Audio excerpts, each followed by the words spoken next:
por baman kasngi. Awan lam shipi da unang yanam ni.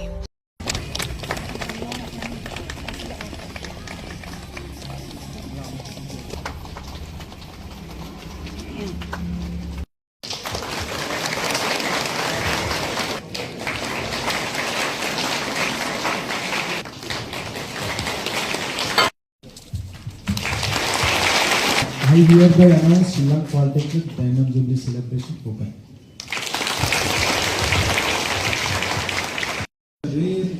A rare small number of students in the state who have chosen this. Every year, 50,000 students, almost 50,000 students pass out SSLC. Out of 50,000 students, only 300 students are taking this path. A rare path of Polytechnic. I must congratulate all of you for the courage that you have taken, for the decision that you have taken to come in this path. But this Polytechnic, this route is something is very wonderful, very unique. In future, this is going to be the thing. Maybe it has already happened in China and many other countries, and it is going to happen in our country also. Recently, CBSE has announced many changes that is actually coming in the direction of what you have already taken. I'll tell you one thing that in my batch 2007, the topper of 2007 batch IAS, his name is Muttela Raju. He is a close friend of mine.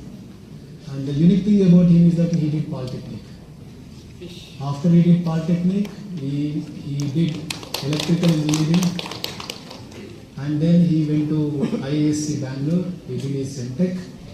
After that, he joined Engineering Service Railways. Then he joined IPS, he became IPS. Then finally he achieved IAS. And the thing that he always tells me that the thing that has helped him most is the Polytechnic. Because those 3 years of Polytechnic has given him so much clarity and helped him, as a man to achieve and pursue his dreams.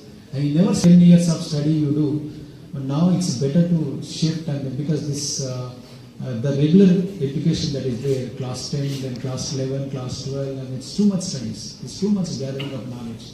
And we are trying to change this, and it has to become hands-on. Recently, state government has announced CISL, Community Integrated Skill Learning. So in this CISL, from 6th class itself, every child is going to do something hands-on. Every child is going to learn. It's universal now. Earlier, only very few schools are doing vocational education. Now the vocational education is not limited to one particular, some schools. Out of 14,000 schools, very few schools have vocational education subject. Now with the introduction of CISL, which is the first time in the country that we are doing, so we are universalizing skill education. Every child has to pick up something that your parents are doing. If your father is doing agriculture, horticulture, if your father is a garage mechanic, you are supposed to learn that. If your mother is doing bakery, you are supposed to learn baking. So this is as part of one subject called health and physical education. This we have introduced from class 6 to class 10. So while you do that, you also get marks. And so your parents, what we are doing is that we are bringing the family and school both, joining the family and school.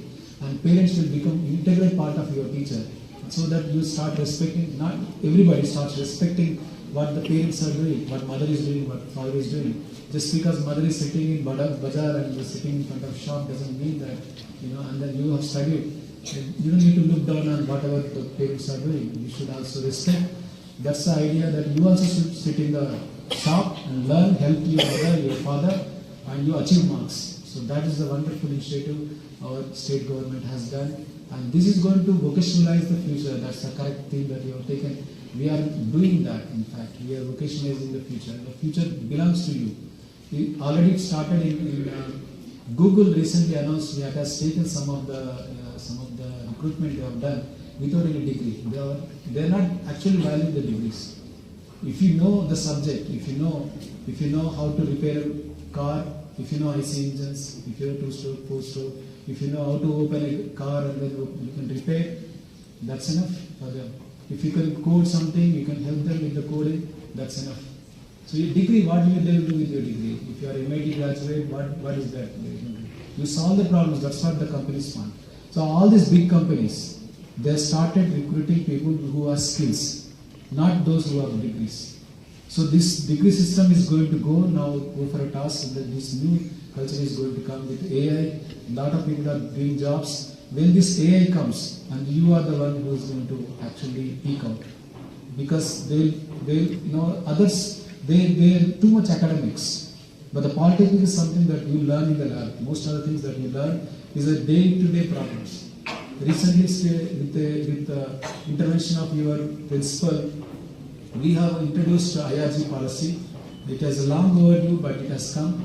With this, I think I request all of you, I request all the faculty, I urge that at least 50% of what you learn must be a practical thing. The problems that the state is facing, all the technical problems, computer, electrical, mechanical, civil, you must get involved in it. The work is that behind it's happening, you must get involved in that civil work, and then half of your activity, instead of sitting in the class, you sit there in the construction that is going on and then learn practically. Also get paid, also you can earn. So we are going to do that, we are going to urge that, we are request Director Madam also that this is the primary thing. At least 50% of the academics, the classroom, they should be outside. They should learn practically. Actually, something that we have to work on the infrastructure.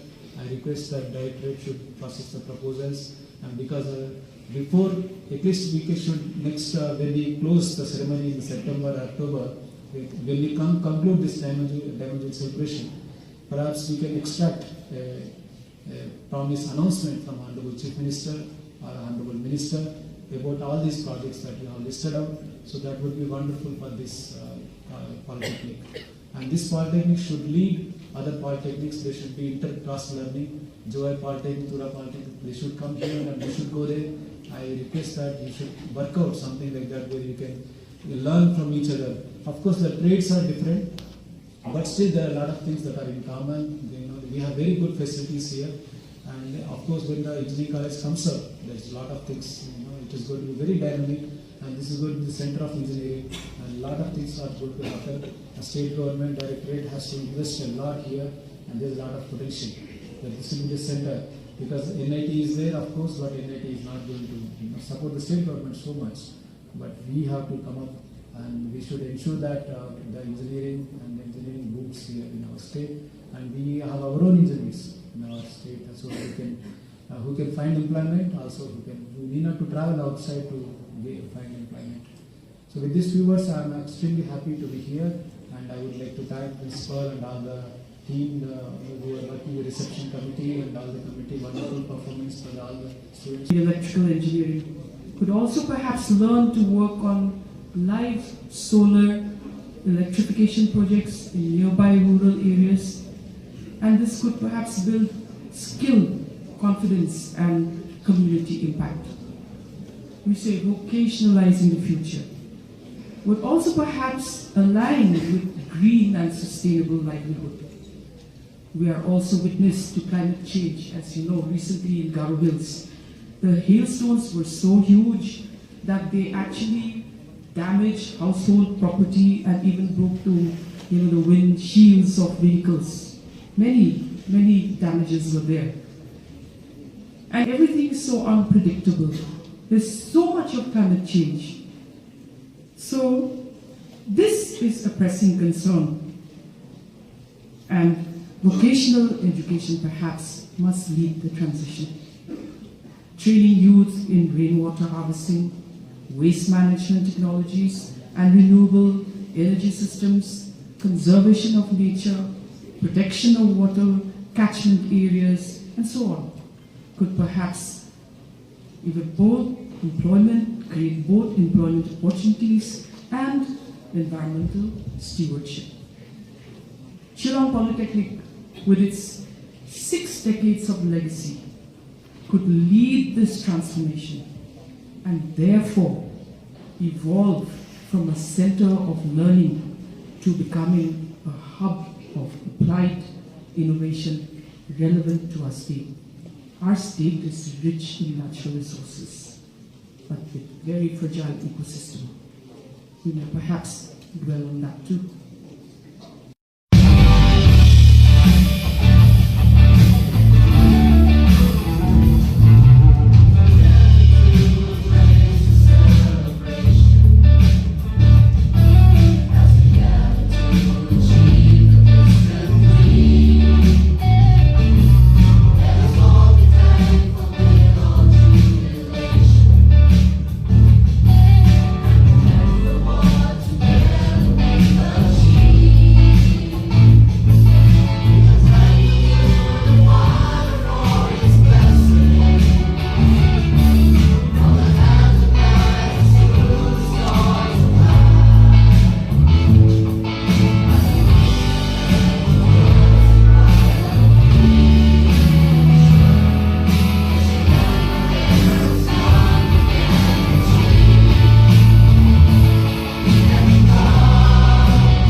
yo iki khobon baman kasni sumha ban subscribe ka channel ulong yelang news.